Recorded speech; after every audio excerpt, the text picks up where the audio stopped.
Alright, this is my first review, let's try not to mess it up. So the game came out in February 2017. It's been more than a year and there are a bunch of reviews out there, but I just wanted to highlight some of the points why I think you should definitely buy and play this game. This is easily one of the best games of 2017.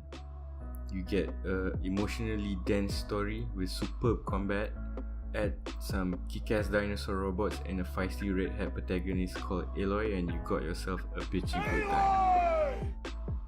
The open world was really detailed, the snowfall looked amazing, the snow felt crunchy, the foliage moved with the wind, and every peak that you saw in the game was climbable. The open world featured some really fun side quests with their own little storylines, as well as hunting grounds to test your skills. On the downside, once I finished the side quests, I just wish that there were more, with maybe a tad more variety, like a race or something. So now let's talk a little bit on the story. Aloy was born and raised an outcast, which gave her this pretty badass rebel vibe. The story progresses well and manages to keep me guessing right up till late in the game. It kept its sense of urgency throughout the game, and the game developers introduced a really cool concept of where technology was part of the natural order of things and way higher up in the food chain from humans. And the final reveal of the storyline did not disappoint one bit. The fight mechanics in this game is one that other games will definitely benchmark on. Combat was flexible, smooth and intelligent. Throughout the game, it never felt repetitive or predictable like some other games out there where you just sorta roll in, hit, roll out and repeat. Fight scenarios play out differently every time depending on how you approach it, and nothing feels better than hitting your mark on a fireclaw with a bow and arrow. Stealth was an option, but I like the fact that it wasn't forced on you like other games tend to do, where you stealth so much that it kinda loses its novelty. As you leveled up your skill tree, you're even able to override some of the machines to fight for you, which just added tons of other combat possibilities and fun. Aloy has a bunch of different weapons to choose from, but I have to admit after a certain point in the game I kinda stuck with the trusted bow and arrow.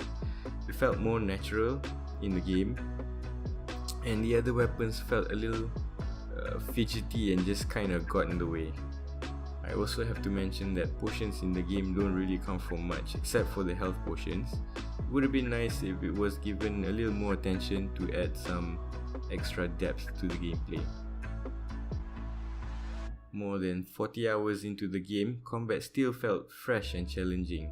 With the addition of the DLC, the Frozen Wilds, the game developers introduced new machines that, if you took for granted, would definitely kick your ass. The main character, Aloy herself, is an amazing character. From a lowly outcast to a Werak chieftain, this game showcased some of the best character development storylines that I've played before. You could even see her confidence progress in the storyline, and was visible to me in the conversations that she had, and I think it was a great idea for the developers to add that depth to her. I also definitely appreciated her sarcastic attitude in these conversations. Aloy's character is definitely an iconic one in the PlayStation lineup. I'm flattered that you think of me this way. My verdict: this is one of the few games that I would highly recommend. This game is very replayable and nowhere in its extensive detail map will you ever get bored. Combat is always entertaining, but I just wish that there were more side quests with more variety. So if you're into single player games with a great story and awesome combat, get this game. Hey guys, thanks for sticking around. That was my first ever review. I hope you liked it. If you did, smash that like button, subscribe. Let me know in the comments if there's anything you think I could improve on. That was pretty difficult to do actually. So anyway, for the next review, I was thinking of doing one on the God of War.